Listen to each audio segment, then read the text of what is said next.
और रुक करते हैं अगली बड़ी खबर का। 2024 लोकसभा चुनाव की तारीखों का आज ऐलान होने जा रहा है। दोपहर 3 बजे चुनाव आयोग प्रेस कॉन्फ्रेंस करेगा। कहा यह जा रहा है कि 6 से 7 चरणों में चुनाव हो सकते हैं। इसके अलावा कई राज्यों के विधानसभा चुनावों की तारीखों का भी ऐलान हो सकता है। आपको बता दें कि दोपहर 3 बजे आज चुनाव आयोग की प्रेस कॉन्फ्रेंस है और उम्मीद यही है कि आज लोकसभा चुनाव 2024 की तारीखों की घोषणा की जा सकती है। और जो खबरें अभी तक आई हैं उसके मुताबिक हो सकता है 7 से 8 चरणों में इस बार लोकसभा चुनाव हो। इसके अलावा जिन 4 राज्यों में विधानसभा चुनाव होने हैं उनकी तारीखों की घोषणा भी आज की जा सकती है। बीजेपी हैट्रिक के लिए यहां पर तैयार है और कांग्रेस वापसी के लिए बेकरार है। दोनों तरफ से चुनाव प्रचार की तैयारियां पहले से ही शुरू कर दी गई हैं। राहुल गांधी भारत जोड़ो न्याय यात्रा पर निकले हुए प्रधानमंत्री दक्षिण के राज्यों का दौरा कर रहे हैं। आज देखना यह है कि चुनाव की तारीखों का ऐलान होता है, उसके बाद चुनाव किस दिशा की तरफ जाता है। आइए ऑफिस आइए। आज की इंपॉर्टेंस का कुछ भी सर आप दो शब्द। आज तो इम्पोर्टेंट है, देश को चुनाव का घोषणा करेंगे आज जी 3 बजे से, आपको पता ही है पहले से जी, तो वहीं बात करेंगे आपसे।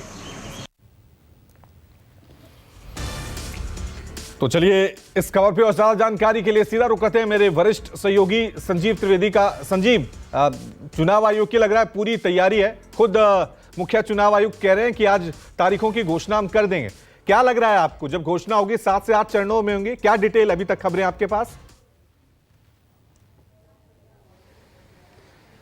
जी हाँ, देखिए मुख्य चुनाव आयुक्त की बात हम लोगों ने सुनी और इस बार बड़ा खास ये है रवि कि एक दिन पहले एक प्रेस नोट के जरिए चुनाव आयोग ने ये बताया कि हम कल प्रेस कॉन्फ्रेंस करने जा रहे हैं। अमूमन होता यही है कि उसी दिन ये खबर आती है सुबह सुबह कि आज प्रेस कॉन्फ्रेंस होने वाली है। तो ऐसे में जबकि मॉडल कोड ऑफ कॉन्डक्ट लग जाएगा, ऐसा लगता है कि राजनीतिक दलों की सुविधा असुविधा का भी ज़रा ख्याल रखा गया। बहुत से कैबिनेट की बैठकें आज संपन्न हो जाएंगी फर्स्ट हाफ में। देश भर में बहुत सी ऐसी बातें जो कि सरकारें कहना चाहती है अपने लोगों से, वो कह पाएंगे अपने फैसलों के ज़रिए और फिर 3 बजे प्रेस कॉन्फ्रेंस होगा। रवि, इस वक्त मैं हूँ दिल्ली के विज्ञान भवन पर और विज्ञान भवन में हमारे पीछे जो आप बोर्ड देख रहे हैं यही घोषणा है भारत निर्वाचन आयोग यानी कि इलेक्शन कमीशन ऑफ इंडिया की घोषणा, जिसके तहत ये बताया जा रहा है कि 3 बजे होंगे। और मेरे दाहिनी तरफ आप देख सकते हैं ये है दिल्ली का विज्ञान भवन।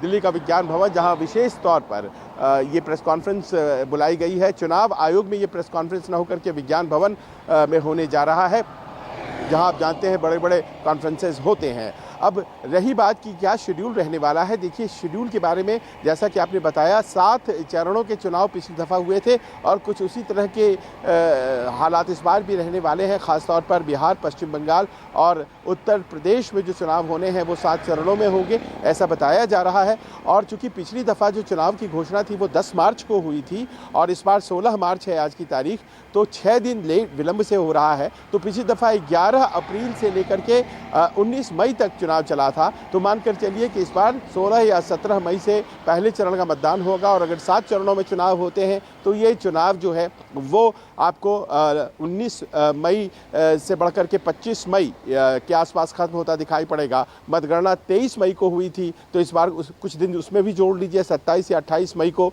हो सकता है कि मतगणना हो। जो कि चूंकि इस बार का जो लोकसभा है यानी कि 17वीं लोकसभा जो है रवि, उसका कार्यकाल 17 जून 2024 तक है। तो जाहिर है कि काफ़ी समय है सरकार बनाने के लिए। और क्या शेड्यूल आता है, क्या इस प्रकार आता है या कुछ उसमें नई बात होगी, ये देखना पड़ेगा। बिल्कुल बिल्कुल, चुनावी रणभेरी आज बजने वाली हैं। सीधा रुक करते हैं, मेरे सहयोगी अमिताभ पटना से हमारे साथ बने हुए। अमिताभ, आपकी तरफ रुक कर रहा हूं। आज चुनाव की तारीखों की घोषणा हो जाएगी, लेकिन बिहार में हम देख रहे हैं अभी किसी भी गठबंधन ने सीटों का ऐलान नहीं किया है, चाहे बीजेपी हो चाहे फिर महागठबंधन हो।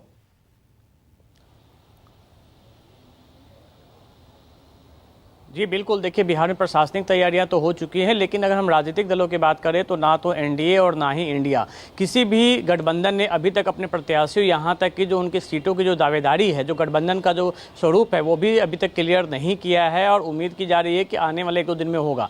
आज देखिए कांग्रेस की एक बड़ी बैठक आज पटना में होने वाली है, जिसमें कुछ जो केंद्रीय पर्यवेक्षक है वो भी पटना में मौजूद रहेंगे और इस बैठक के बाद कांग्रेस अपनी स्थिति स्पष्ट करेगी। और जिस तरीके से पिछले दिनों आरजेडी में बैठक हुई थी जिसमें आरजेडी के साथ साथ वामपंथी पार्टियों के सदस्य वहाँ पे शामिल थे, लेकिन कांग्रेस उसमें नहीं थी। कांग्रेस आज की बैठक का इंतजार कर रही थी और आज की बैठक में स्पष्ट हो जाएगी कि कांग्रेस कितने सीटों पर दावा करती है और कौन कौन उसके उम्मीदवार होंगे। दूसरी तरफ एनडीए को में दिल्ली में जो भी बैठक चल रही है उसमें अभी तक स्थिति स्पष्ट नहीं हो पाई है। चिराग पासवान को लेकर जो उहापोह की स्थिति थी वो क्लियर हो गई है, लेकिन पशुपति पारस को लेकर अभी भी स्थिति स्पष्ट नहीं है और यही वजह है कि अभी तक एनडीए में भी जो सीटों का तालमेल हो या फिर उम्मीदवारों की घोषणा हो वो अभी तक नहीं हो पाई है। बीजेपी की 2 लिस्ट आ गई है, लेकिन बिहार से उसमें एक भी नाम नहीं है। तो देखिए, दोनों बड़े गठबंधन जो हैं वहाँ भी अभी तक बिहार में अपने पत्ते नहीं खोले हैं और पहले आप वाली स्थिति बिहार में देखने को मिल रही है। दूसरी तरफ हम बात करें प्रशासनिक तैयारियों की, तो फरवरी के महीने में चुनाव आयोग की टीम पटना आई हुई थी। 3 दिनों तक वो पटना में रही थी और इस दौरान बिहार और झारखंड को लेकर तमाम तैयारियों का उन्होंने जायजा लिया था और उसके बाद यहाँ की जो तैयारी थी, जो आवश्यक निर्देश थे वो अधिकारियों को दिए थे और जिला प्रशासन की तरफ से वो कार्रवाइयाँ की जा रही हैं। ठीक है। लखनऊ से हमारे साथ अशोक तिवारी बने हुए। अशोक, अगर दिल्ली की कहते हैं सियासन हासिल करना है, सत्ता हासिल करनी है, तो रास्ता यूपी से होकर ही गुजरता है। यूपी में किस तरह की तैयारियां लग रही हैं आपको? बीजेपी ने उम्मीदवारों के नामों की घोषणा कर दी है, गठबंधन हो चुका है समाजवादी पार्टी और कांग्रेस के बीच। क्या लग रहा है आपको, क्या समीकरण होंगे इस बारी लोकसभा चुनाव 2024 में?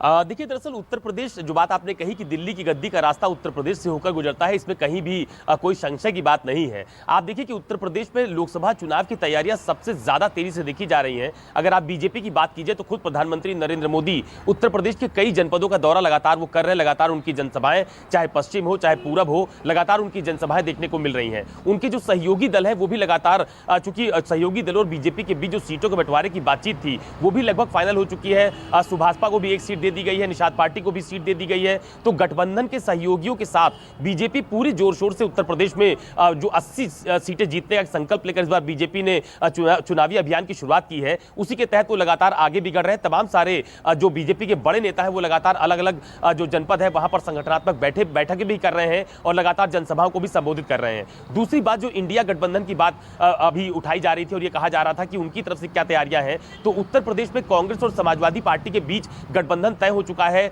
कल जो अखिलेश यादव है उनकी तरफ से 7 और सीटों की घोषणा की गई थी, उसमें 1 सीट टीएमसी के हिस्से में भी दी गई है। तो कुल मिलाकर गठबंधन के स्वरूप को लगातार बड़ा करने की कोशिश इंडिया गठबंधन में भी की जा रही है। लेकिन उत्तर प्रदेश में मायावती, चूंकि इस बार उन्होंने अकेले चुनावी मैदान में उतरने का ऐलान कर रखा है, उन्होंने अभी तक चूंकि प्रदेश स्तर से कोई भी सूची बहुजन समाज पार्टी की तरफ से जारी नहीं की गई है, लेकिन जोनल कोऑर्डिनेटर्स के लेवल से 9 उम्मीदवारों की सूची अलग अलग जनपदों में मायावती की तरफ से भी जारी की गई है। उनकी तरफ से भी कोशिश की जा रही है कि उनका जो मुस्लिम और दलित गठजोड़ का एक समीकरण, जिसके तहत वो हमेशा सियासी रणनीति के तहत आगे बढ़ती हुई नजर आती है, उसी के तहत इस बार भी वो टिकटों का बंटवारा कर रही है।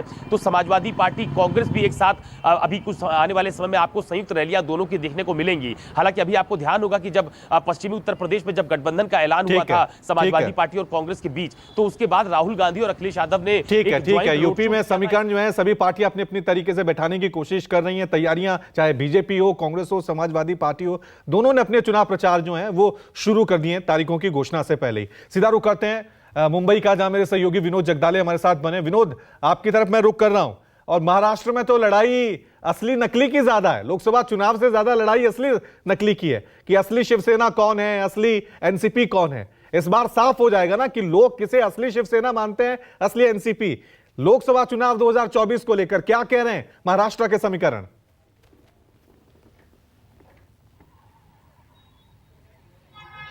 देखिए, अगर मैं आपको बात करूं, लोकसभा की 48 सीटें हैं, देश का दूसरा बड़ा राज्य है। उत्तर प्रदेश के बाद महाराष्ट्र में लोकसभा की जो 48 सीटें हैं, इन सभी सीटों को जीतने के लिए महायुति एक तरफ है तो दूसरी तरफ महाविकास आघाड़ी की तैयारी चल रही है। देखो, सबसे पहले एक बात है, उद्धव ठाकरे हमेशा एक सभा में जाके यही बात कह रहे हैं कि इस बार की जो लड़ाई है वो असली और नकली की लड़ाई है। कल ही उन्होंने दक्षिण मुंबई सीट का जायजा लिया, कई शिवसेना की जो शाखाएं हैं उन्हें वहां पर भेंट दी और जनसभा को संबोधित किया। जनसभा में यह कहा कि अरविंद सावंत हमारे उम्मीदवार है, अगर यहां से राहुल नार्वेकर अगर भारतीय जनता पार्टी की तरफ से अगर उम्मीदवार होते हैं, अगर वो वहां पर आते वोट मांगने के लिए, तो उनसे एक सवाल जरूर पूछिए कि असली शिवसेना किसकी है। तो यही सवाल वो पूछने के लिए कह रहे हैं और ये दिख भी रहा है। देखिए, एक ओपिनियन पोल कल ही आया है, उस ओपिनियन पोल के हिसाब से एक संदर्भ के बारे में मैं आपको बता रहा हूं कि 20 सीटें यहां पर महाविकास आघाड़ी को दिखाई गई है। यानी जिस प्रकार से भारतीय जनता पार्टी दावा कर रही है कि महाराष्ट्र में 40 के पार, 45 के पार, लेकिन यहाँ इतना पार उतना पार यहाँ पर इस बार नहीं देखने को मिल रहा है। इस बार मुकाबला यहाँ पर महाराष्ट्र में कड़ा होने वाला है। ग्रामीण जो इलाका है महाराष्ट्र के, जहां पर सीटें हैं, वहां पर सबसे ज्यादा असर। ठीक है। मुकाबला इतना आसान नहीं रहने वाला। मुकाबला इतना आसान नहीं है क्योंकि दो पार्टियां जो हैं उनकी दो फाड़ हो चुकी है, शिवसेना और एनसीपी की। अब महाराष्ट्र की जनता को यह फैसला करना है कि कौन असली है कौन नकली है। बहुत बहुत शुक्रिया आप सभी का। एक छोटा सा ब्रेक ले रहे हैं, देखते रहिए न्यूज।